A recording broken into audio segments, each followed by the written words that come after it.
Shalom Bapak Ibu, Saudara-saudari, adik-adik yang sangat dikasihi oleh Tuhan Yesus. Nas yang akan kita renungkan kali ini adalah dari Kisah Para Rasul 20 ayat 17 sampai 38. Adapun tema yang akan kita renungkan dari Nas ini adalah teladan dalam pelayanan. Untuk renungan kita kali ini, sebagian besar dari ayat-ayat yang kita renungkan adalah dari Alkitab Bahasa Indonesia versi terjemahan baru. Ada beberapa ayat yang saya ambil dari versi Bahasa Indonesia sehari-hari. Ayat emas kita adalah dari Kisah Para Rasul 20 ayat 35. Versi terjemahan barunya adalah, dalam segala sesuatu telah kuberikan contoh kepada kamu bahwa dengan bekerja demikian kita harus membantu orang-orang yang lemah dan harus mengingat perkataan Tuhan Yesus. Sebab ia sendiri telah mengatakan, adalah lebih berbahagia memberi daripada menerima. Versi Bahasa Indonesia sehari-harinya adalah, dalam segala perkara saya sudah memberi teladan kepadamu bahwa dengan bekerja keras seperti ini kita harus menolong orang-orang yang tidak kuat, karena kita harus ingat akan apa yang Tuhan Yesus sendiri sudah katakan, lebih berbahagia memberi daripada menerima. Dalam renungan kita kali ini, kita akan merenungkan tujuan memberi teladan, cara memberi teladan, perwujudan dari teladan, dan kita juga akan merenungkan beberapa penerapan dari nas kita kali ini. Untuk merenungkan tujuan memberi teladan, kita akan merenungkan lebih jauh Kisah Para Rasul 20 ayat 24. Kita akan melihat ayat 24 ini dengan kacamata Filipi 4 ayat 20 dan 1 Korintus 11 ayat 1. Filipi 4 ayat 20. Dimuliakanlah Allah dan Bapa kita selama-lamanya. Amin. Secara tersurat dan tersirat melalui ayat 20 ini, Tuhan berfirman melalui rasulnya bahwa Tuhan menghendaki dirinya dimuliakan. Demikianlah Rasul Paulus atas kuasa Roh Kudus Tuhan menghendaki Tuhan dimuliakan. Tujuan dari nas ini adalah Tuhan dimuliakan. Tujuan dari surat Rasul Paulus kepada Filipi adalah Tuhan dimuliakan. Tujuan dari kitab Kisah Para Rasul adalah Tuhan dimuliakan. Tujuan dari Alkitab adalah Tuhan dimuliakan. Tujuan hidup dari saya dan Anda, umat Tuhan, adalah Tuhan dimuliakan. 1 Korintus 11 ayat 1 versi Bahasa Indonesia sehari-harinya, ikutlah teladan saya seperti saya pun mengikuti teladan Kristus. Tuhan menghendaki Rasul Paulus untuk memuliakan diri Tuhan dengan Rasul Paulus mengikuti teladan Tuhan kita Yesus Kristus. Demikianlah dengan kuasa dari Roh Kudus, Tuhan memerintahkan Rasul Paulus untuk menulis agar seluruh umatnya mengikuti teladan Kristus melalui umatnya mengikuti teladan Rasul Paulus yang mengikuti teladan Kristus. Berdasarkan ayat 20 dan ayat 1 ini, mari kita renungkan lebih jauh Kisah Para Rasul 20 ayat 24. Tetapi aku tidak menghiraukan nyawaku sedikit pun, asal saja aku dapat mencapai garis akhir dan menyelesaikan pelayanan yang ditugaskan oleh Tuhan Yesus kepadaku untuk memberi kesaksian tentang Injil kasih karunia Allah. Dengan demikian, secara tersirat kita mengetahui bahwa memuliakan Tuhan yang disampaikan oleh firman Tuhan di nas yang kita renungkan kali ini, termasuk umat Tuhan tidak menghiraukan nyawanya sendiri di dalam memuliakan Tuhan, seperti Kristus tidak menghiraukan nyawanya sendiri dalam memuliakan Bapanya di surga. Termasuk umat Tuhan mencapai garis akhir dan menyelesaikan pelayanan yang ditugaskan oleh Tuhan Yesus, seperti Kristus mencapai garis akhir dan menyelesaikan pelayanan yang ditugaskan oleh Bapanya di surga, termasuk pada saat Kristus menyerahkan nyawanya di kayu salib, termasuk umat Tuhan memberi kesaksian tentang Injil sebagaimana Kristus memberi kesaksian tentang kabar baik akan Bapanya di surga. Demikianlah yang Tuhan kehendaki untuk dilakukan oleh umatnya, yaitu kita semua, di dalam kita memuliakan Tuhan sebagaimana yang ada di nas kita kali ini. Selanjutnya mari kita renungkan cara memberi teladan. Membaca dengan seksama ayat-ayat yang ada di dalam nas kita kali ini. Hanya satu ayat yang menyatakan kata teladan, yaitu ayat 35. Dalam segala perkara saya sudah memberi teladan kepadamu, bahwa dengan bekerja keras seperti ini kita harus menolong orang-orang yang tidak kuat, karena kita harus ingat akan apa yang Tuhan Yesus sendiri sudah katakan, lebih berbahagia memberi daripada menerima. Secara tersurat dan tersirat melalui Rasul Paulus, Tuhan menghendaki umatnya untuk di dalam umatnya meneladani Kristus, yang kemudian umatnya meneladani Kristus ini, si umat itu menjadi teladan bagi umatnya yang lain. Tuhan menghendaki umatnya untuk bekerja keras. Tuhan menghendaki umatnya untuk menolong orang-orang yang tidak kuat. Tuhan menghendaki umatnya untuk memberkati, untuk memberi, bukan untuk menerima, bukan untuk menerima pemberian. Lalu diterapkan kepada perbuatan apakah elemen-elemen di ayat 35 ini?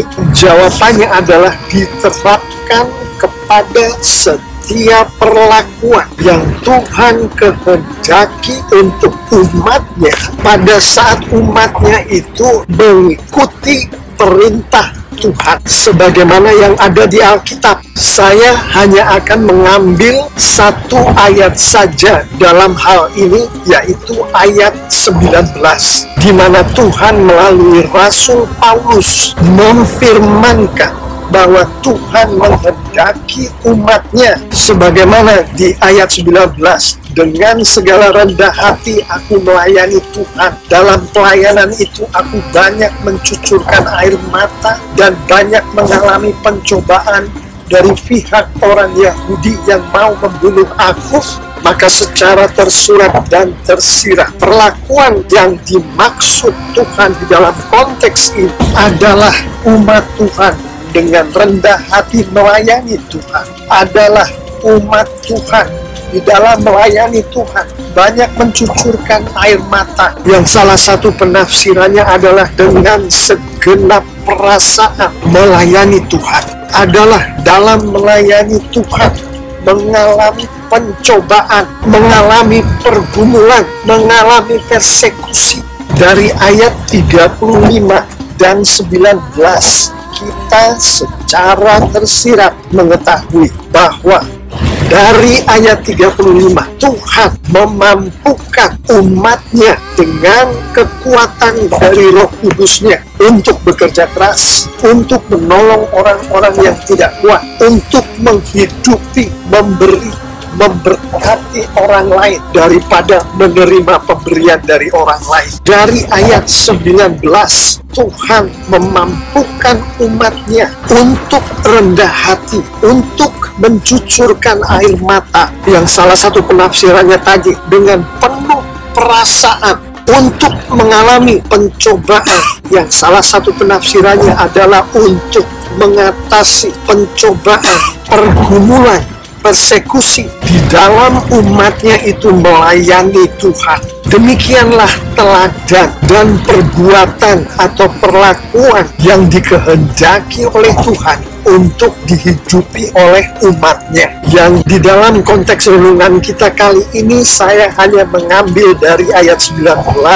Sekarang mari kita renungkan perwujudan dari teladan itu. Berdasarkan ayat 35 dan ayat 19 yang kita renungkan tadi, maka secara tersurat dan tersirat, perwujudan yang dimaksud di dalam konteks ini termasuk umat Tuhan bekerja keras melayani Tuhan dengan rendah hati, termasuk umat Tuhan melayani Tuhan melalui menolong orang-orang yang tidak kuat. Orang-orang yang tidak kuat ini salah satu penafsirannya adalah orang-orang yang masih lemah secara rohani, belum dewasa secara rohani, dengan rendah hati. Termasuk dengan rendah hati, umat Tuhan memberkati orang lain dalam melayani Tuhan. Bapak, Ibu, Saudara-saudari, adik-adik yang sangat dikasihi oleh Tuhan Yesus, demikianlah renungan kita kali ini. Sebelum kita sampai pada renungan mengenai penerapan dari renungan kita kali ini, saya akan menutup bagian yang sudah kita renungkan tadi dengan poin berikut. Perwujudan dari teladan yang barusan saja kita renungkan tadi haruslah berfungsi sebagai cermin di dalam kita menghidupi kehidupan kita sebagai umat Tuhan yang Tuhan kehendaki untuk kita memuliakan Tuhan, termasuk melalui kita meneladani Kristus. Untuk gampangnya, tanyakanlah pada diri kita, pada diri Anda, terlihatkah dalam kehidupan kita perwujudan dari teladan yang baru saja kita renungkan tadi? Terlihatkah di dalam kehidupan kita bahwa kita bekerja keras melayani Tuhan dengan rendah hati? Terlihatkah di dalam kehidupan kita bahwa kita melayani Tuhan melalui menolong orang-orang yang tidak kuat dengan rendah hati? Terlihatkah di dalam kehidupan kita bahwa kita dengan rendah hati memberkati orang lain dalam kita melayani Tuhan? Jika jawaban kita atas pertanyaan-pertanyaan tadi adalah tidak terlihat, maka kita tidak sedang dipakai oleh Tuhan untuk Tuhan memuliakan dirinya. Artinya kita masih belum anak Tuhan yang sudah lahir baru. Jika jawaban kita adalah terlihat, maka kita sedang dipakai oleh Tuhan untuk Tuhan memuliakan dirinya. Artinya kita adalah anak Tuhan yang sejati. Bapak, Ibu, Saudara-saudari, adik-adik yang sangat dikasihi oleh Tuhan Yesus, yang manakah kita, yang tidak terlihat atau yang terlihat?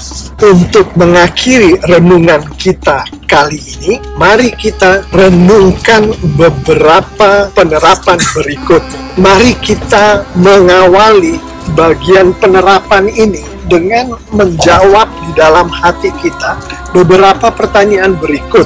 Bekerja keras melayani Tuhan dengan rendah hatikah kita melayani Tuhan melalui menolong orang-orang yang tidak kuat dengan rendah hatikah? Kita dengan rendah hati memberkati orang lain dalam kita melayani Tuhankah? Menjawab pertanyaan-pertanyaan ini, mari kita secara jujur merenungkan, bahkan mengakui bahwa kebanyakan di dalam kehidupan kita cenderung untuk berada di kategori tidak terlihat daripada di kategori terlihat. Mengakui akan hal ini, untuk penerapan pertama, mari kita renungkan.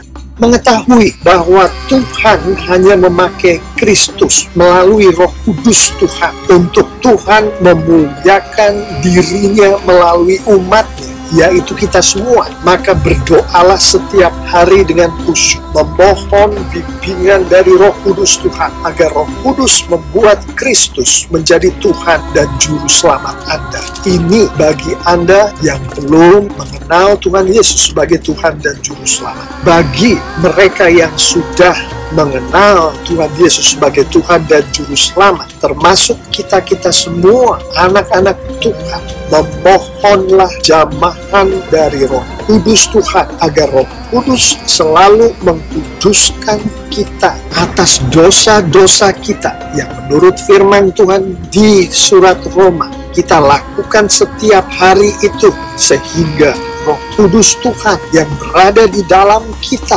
tetap selalu berkarya menghasilkan buah-buahnya, yang mana salah satu penafsiran dari buah-buahnya ini termasuk perwujudan dari umat Tuhan meneladani Kristus di dalam kehidupan umat Tuhan ini.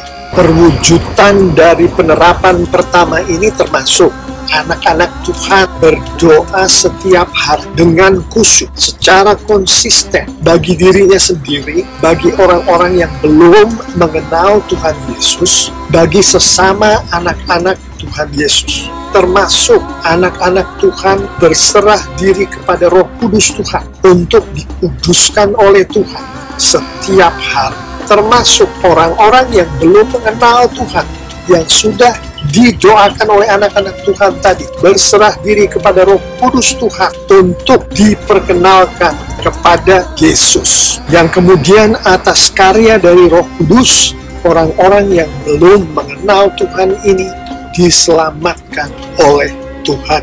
Untuk penerapan kedua, mengetahui bahwa Tuhan mempergunakan firman Tuhan untuk memuliakan dirinya melalui kita, umatnya, sebagaimana yang saat ini kita sedang alami, yaitu kita merenungkan nas kita ini dengan membaca ayat demi ayat dari firman Tuhan. Maka berdoalah setiap hari dengan khusyuk, memohon bimbingan dari Roh Kudus Tuhan agar Roh Kudus membuat kita, memampukan kita untuk membaca, mengerti, dan melakukan firman Tuhan setiap hari dengan konsisten, memohon urapan dari Roh Kudus Tuhan agar Roh Kudus membuat Tuhan memakai kita untuk Tuhan memuliakan dirinya. Perwujudan dari penerapan kedua ini termasuk anak-anak Tuhan berdoa setiap hari dengan khusyuk, memohon bimbingan dan urapan dari Roh Kudus Tuhan, termasuk anak-anak Tuhan berserah diri kepada Roh Kudus Tuhan untuk dipakai oleh Tuhan untuk menghidupi firman Tuhan, termasuk untuk memuliakan Tuhan. Termasuk di dalam firman Tuhan ini adalah Matius 28 ayat 19 sampai 20 yang adalah amanat agung Tuhan Yesus.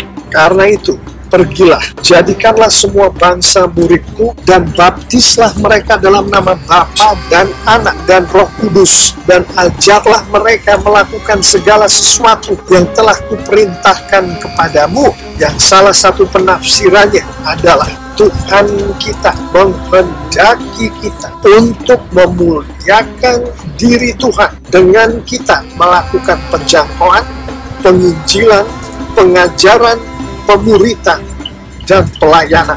Mengetahui akan hal ini, maka penerapan terakhir dari renungan kita kali ini adalah berdoalah setiap hari dengan khusyuk, memohon bimbingan dan urapan dari Roh Kudus agar Roh Kudus Tuhan membuat kita menghidupi amanat agung Tuhan Yesus, menghidupi penjangkauan, menghidupi penginjilan, menghidupi pengajaran, menghidupi pemuritan, menghidupi pelayanan, yaitu kita meneladani Kristus, di dalam Kristus menjangkau, di dalam Kristus menginjili, di dalam Kristus mengajar, di dalam Kristus memuridkan, di dalam Kristus melayani. Demikianlah Tuhan menghendaki dirinya dipermuliakan oleh umatnya. Bapak, Ibu, Saudara-saudari, adik-adik yang sangat dikasihi oleh Tuhan Yesus, saya mengimani jika kita semua anak-anak Tuhan menghidupi firman Tuhan yang baru saja kita renungkan ini, lengkap dengan penerapan-penerapannya, maka Tuhan kita semakin dimuliakan dengan luar biasa. Alkitab menunjukkan kepada kita secara tersurat dan tersirat, anak-anak Tuhan yang dipergunakan oleh Tuhan untuk Tuhan memuliakan dirinya semakin diberkati oleh Tuhan dengan luar biasa pula. Amin.